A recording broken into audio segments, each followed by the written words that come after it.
So here we are again, back with another mini bike build. This time it's a Coleman B200RSV. It's the model that came out, I believe, in 2024. It's their full suspension model. It's the newest bike to the lineup. So I did use this over the summer, or I did ride this over the summer last year, stock, just to see how I liked it. The only thing I did change out was the tires. Obviously, the stock tires that come on these bikes are not that great. Those V-tread tires are just not that great, especially if you're doing any sort of off-road riding or gravel or dirt or anything like that. So, but I've decided that I'm going to make some changes to this. Obviously, you can see I purchased a Predator Ghost motor, a Nibby carburetor, and I did make some improvements to the Predator Ghost motor. I put a PLV or PVL flywheel, which is an aluminum flywheel. Got rid of the stock coil, which has that rev limiter. And so that should improve the horsepower right there. And the pickup, we put a, this is just standard header pipe. I'm going to see how that works. I'm pretty close to the frame, as you can see, but I think I'll get that to work. But the other thing we're going to do here, I'm pretty excited about, is we're going to install this Rob Moore kit that I found on eBay. That kit encompasses your right and left bracket. It also encompasses a chain tensioner device that, you know, there's more parts in the bag there, but it also comes with a kickstand, because obviously you're going to be increasing the height of this bike, so you need to increase the height of a kickstand. And the kickstand works off of the left bracket, which is this one here, and you can see kind of how that's going to work. So what this bracket's going to do for the bike is what's going to allow us to go from a 9-inch spring to these springs here, which are 320 millimeter or 12.5. So we're going to increase 3.5 inches on the rear.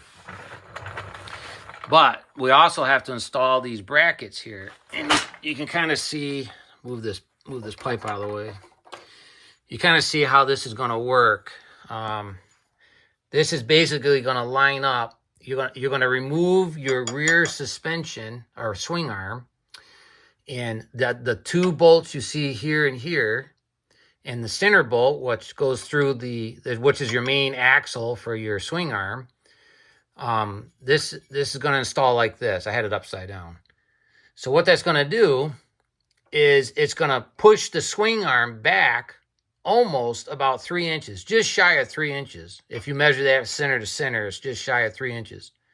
It's also going to drop the swing arm down lower. As of now, stock, I don't know if I can get in there and show you, the chain is within like probably, I'm going to say not even a half an inch of that swing arm. So if your chain starts to loosen up on you, that chain's going to be rubbing on top of this swing arm here. So these brackets are pretty cool. The other thing I'm going to install is this kit here. I found this kit here on Go Power Sports. It was only about $32, and what that does, it includes 2 spacers, longer bolt, and a longer brake line. And what we're going to do there is those spacers are going to end up going up in here, and where the shock tube goes. So that's going to push our front end, or I say push, it's going to lift our front end 3 inches in the front, and we're going to be about 3 inches or 3.5 inches taller in the rear. And of course, obviously, that's going to increase our ground clearance drastically. And having pushed the swing arm back is going to give us some more stability to the bike. It's going to lengthen the axle-to-axle length of the bike. It's going to give us a little bit more stability to the bike. So if you look at some of my other videos, last year I did a B200R, I believe that's the model. And that's the model where you have to literally cut the frame. And for me, I ended up having to make my own brackets and weld them on. And it was pretty extensive little process. This is going to be a piece of cake compared to what I had to do to that B200R last year. But I will say the work that I did to that B200R did drastically improve the ride quality and performance of that bike. Of course, obviously, you went from a rigid frame to a frame with full suspension.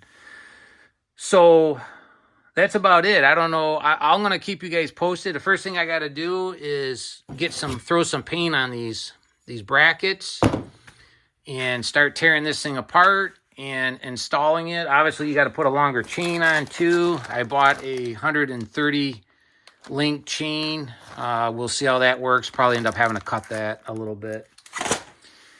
But yeah, that's about it, guys. And I will as I progress here progress, I'll post some videos of how it's going and what it looks like. So I haven't even fired up this engine yet. That's why I got this tag here to remind me to put oil in this thing before I damage it. So anyways, we'll see you later. Bye.